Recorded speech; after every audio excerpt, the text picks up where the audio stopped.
એટલે મહારાજ કે ભેગા રહેતા હોય ને એને પરસ્પર મહિમા રાખો. અને આ કેવું છે, દૂર રહેતા હોય ને એના ખાલી ગુણ જ દેખાય. જે માણસો મૃત્યુ પામ્યા હોય એના ખાલી શાસ્ત્રોમાં ગુણો જ લખાણા હોય, અને ભેગા રહેતા હોય એના થોડાક માઇનસ પોઈન્ટ પણ દેખાય. અને ભાઈ આ દુનિયામાં પૂર્ણ પુરુષોત્તમ તો એક ભગવાન છે. બાકી ગમે એવો માણસ હોય પણ એનામાં કાંઈક ને કાંઈક કસર તો હોય ને હોય જ. પૂર્ણ ક્યાંથી હોય ભાઈ? પૂર્ણ તો એક ઈશ્વર છે. હવે તમે જો ભેગા રહી અને ઝીણું ઝીણું કંઈક જોવા જાવ તો તમને મહિમા કોઈ દિવસ ન રહે. ભેગા રહેનારાએ તો ઈ માણસના માઇનસ પોઈન્ટ જાણી અને મહિમા રાખતા જો શીખે તો જ મહિમા રે, નહીતર મહિમા નો રે. આ બહુ સમજ્યા જેવી વાત છે. મહારાજે દ્રષ્ટાંત દીધું. ઉદ્ધવ વ્રજમાં ગયા, ગોપીઓ ભેગા રહ્યા, પણ ગોપીઓએ ઉદ્ધવનો મહિમા સમજ્યો અને ઉદ્ધવે ગોપીઓનો. ગોપીઓને ઉદ્ધવનો મહિમા આવ્યો એ તો આપણને સમજાય, પણ ઉદ્ધવ તો વિદ્વાન માણસ, વેદ વેદાંત ભણેલો માણસ. અને ઈ ઉદ્ધવને એમ થયું કે આ ગોપીઓ જેવું તો આ દુનિયામાં કોઈ નથી. હે ભગવાન, ફરીને જો તને મારે જન્મ દેવો હોય ને તો મને આ વૃંદાવનના વૃક્ષ વેલીનો જન્મ દેજે, જેથી કરીને આ ગોપીઓની ચરણ રજ મારા મસ્તકે પડે. વિદ્વત્તાને કોરે મૂકી દીધી, પોતાનું જ્ઞાન કોરે મૂકી દીધું, પોતાનું ડાપણ કોરે મૂકી દીધું, અને ગોપીઓનો આવો મહિમા ઉદ્ધવજી સમજ્યા હતા. મને તમને ભક્તનો મહિમા નથી આવતો ભાઈ. અને મારું તો કેવું એ છે કે ભજન કરે જેને ભગવાનની હારે સંબંધ છે એ ભગત. બાકી ટીલા ટપકા વાળાને હું કઈ ભગત માનતો નથી. ટીલા ટપકા તો બહુ બધા જાજા જાજા કરે, ચોટલીઓ આવડિયો રાખે, પણ આખા ગામનું લોહી પીતો હોય, ભગવાનમાં સેજે હેત ન હોય, ભગવાનની કોઈ આજ્ઞાઓ પાળતો ન હોય. આવા કઈ ભગત નથી, વેશ છે ખાલી. આટલી ચોટલી લાંબી રાખે, પાણી કોઈના ઘરનું ન પીવે, લોહી બધાયનું પીવે. આવા ભગત એ ભગત નથી. ભગત એ છે ભક્તિ વિનાનો ભગત નહીં. જેની પાસે મુક્તિ હોય એને મુક્ત કહેવાય, વિરક્તિ હોય એને વિરક્ત કહેવાય, ભક્તિ હોય એને ભક્ત કહેવાય. આ બહુ સીધો હિસાબ છે ભાઈ. આ સંસ્કૃતના બધા શબ્દો.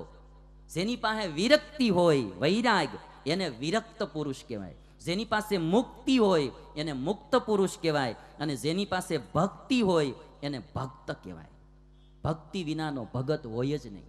જેને ભગવાનમાં હેત નથી, જેને એના સંત ભક્તમાં પ્રીતિ નથી, જેનું હૃદય કોમળ નથી, દયાળુ નથી, ક્ષમાવાળું નથી, તો એ ભગત નથી.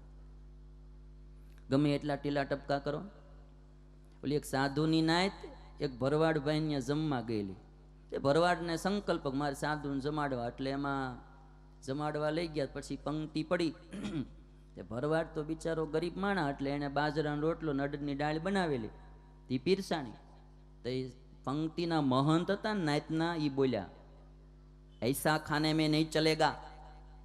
तो कि કેમ? તો કે देखो तो सही मेरे शरीर में तिलक कितने हैं. મારા શરીરમાં તિલક કેટલા છે? 12 તિલક કરેલા મોટા મોટા શરીર ઉપર, હાથે ને અહીંયા છાતી ને વાહે ને બચી.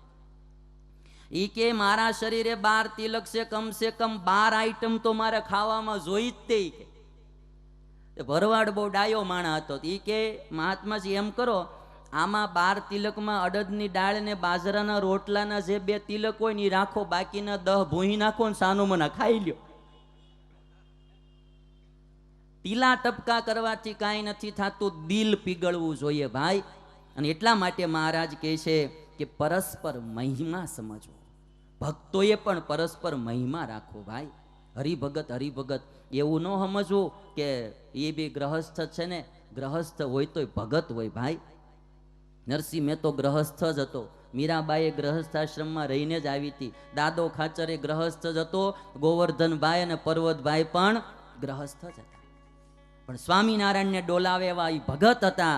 માટે આજ બી સત્સંગમાં એવા ભગત હોય તો એનો મહિમા રાખો. ઉપલા ઉપલા બહુ સ્વભાવ ન જોવા, અને જો બહુ ઉપલી પ્રકૃતિઓ જોવા ગયા તો તમને આ દુનિયામાં કોઈ સારો ભગત દેખાશે નહીં, કોઈ સારો ભગત નહીં દેખાય. માટે મહારાજ કે પરસ્પર મહિમા રાખજો. અને એક વાત મહારાજે એ કીધી, પાત્ર વિના વાત ન કરવી. પાત્ર વિના વાત ન કરવી. पात्र बिन की जे बात अमृत सो विष सम होत वात करते ही घात अहि मुख स्वांत जल विष होत। महाराज के पात्र विनानी વાત કરશો ને અમૃત જેવી હશે તોય ઝેર સમાન થઈ જાય. પાત્ર જોઈને વાત કરાય, પાત્ર વિનાની વાત અમૃત જેવી પણ ઝેર જેવી થઈ જાય. મહારાજ કે સ્વાતિ નક્ષત્રમાં બિંદુ પડે અને માછલી ઝીલી લે તેમાંથી મોતી થાય, પણ અહિમુખમાં જો એ સ્વાતિ નક્ષત્રના બિંદુ પડે ને, અહી એટલે સર્પ, તો એ કાંઈ મોતી નો થાય, એ તો ઝેર જ થાય. દ્રષ્ટાંતો કેવા આધારાનંદ સ્વામી આપી જો તમે.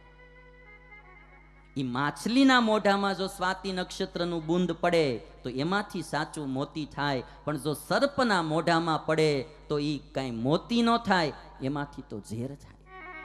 એમ પાત્રની આગળ સારી વાત એ અમૃત સમાન, કુપાત્રની આગળ એ ઝેર સમાન છે.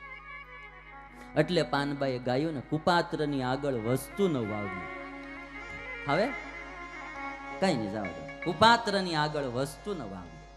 પાનભાઈ બહુ બહુ સરસ કીધું. કુપાત્રની આગળ વસ્તુ નવ વાવીએ. પાનભાઈ કુપાત્રની આગળ વસ્તુ ન વાવી.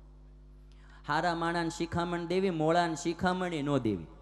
અમે ભણતા ને તમારે કથા આવતી હિતોપદેશમાં કે ચોમાસાનો સમય હતો અને એક કુવા કાંઠે વૃક્ષ હતું, વડલો ની વડલા ઉપર વાંદરો રહેતો હતો, અને કુવામાં એક હુગરીનો માળો, કુવામાં એક પીપળો ની પીપળાની ડાળીએ હુગરીનો માળો. હુગરી પક્ષી તમે જોયું, નાનું એવું ચકલી જેવું હોય, પણ માળો ટના ટન બનાવે, એક છાંટો એમાં ન પડે. અમારે જે આ પતરાવાળામાં છાંટા પડે છે, પણ એ હુગરીના માળામાં એક છાંટો ન પડે. હવે એમાં ચોમાસાનો સમય એટલે વરસાદ બહુ થયો, એટલે વાંદરો પલ્યો, એટલે પછી તો ધ્રુજે તાઢીનો એકદમ. તે વરસાદ રહી ગયો ને એટલે હુગરી બારી આવી, અને બારી આવી અને વાંદરાને કહે છે કે વાંદરાભાઈ, મને તો ભગવાને હાથ પગ નથી દીધા, તોય મેં મારું રહેવાનું ઘર કરી લીધું. તમને તો ભગવાને હાથ પગ દીધા છે, તો કંઈક રહેવાનો આશરો કરી લ્યો, તો આ તમારે ટાઢનું ધ્રુજવું ન પડે. હવે આ વાત કરી ધરમસિંહ દાદા હિતની કરી હતી, ખોટી કઈ કરી કયો લ્યો તમે? આમાં કાંઈ હુગરીએ ખોટું કીધું? વાંદરાને ન ગમ્યું.